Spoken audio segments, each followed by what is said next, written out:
The greatest rescue in Jewish history almost never happened because of one king's pride, one queen's courage, and one orphan girl no one noticed. In the most powerful empire on earth, a single decision would set off a chain of events that could erase an entire nation or save it forever. This is not just the story of a queen. It is the story of how God was at work, even when his name was never mentioned. Welcome to the untold story of Esther. This is Untold Stories of the Bible. The hidden emotions, silent struggles, and human stories behind Scripture. As dawn broke over the royal city of Susa, the king's palace stirred with activity. Servants hurried through magnificent marble corridors, preparing every corner for a celebration unlike any the empire had ever witnessed. Master craftsmen polished vessels of pure gold and silver until they shimmered in the morning light, while the royal kitchens overflowed with the finest foods gathered from every province. Musicians tuned their instruments, and governors, princes, and noble officials arrived from distant lands, answering the king's invitation. Every detail reflected the unimaginable wealth, power, and glory of the Persian Empire.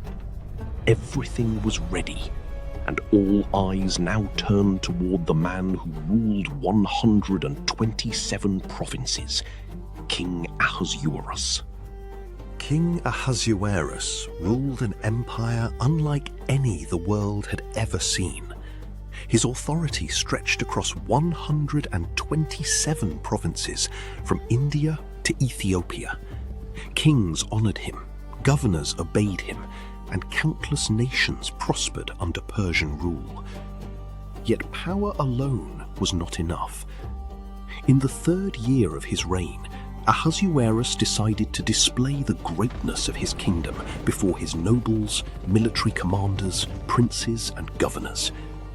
What began as a celebration of unmatched glory would soon become the turning point that changed history forever. King Ahasuerus gathered the nobles, governors, military commanders, and princes of the empire for an extraordinary celebration in Susa.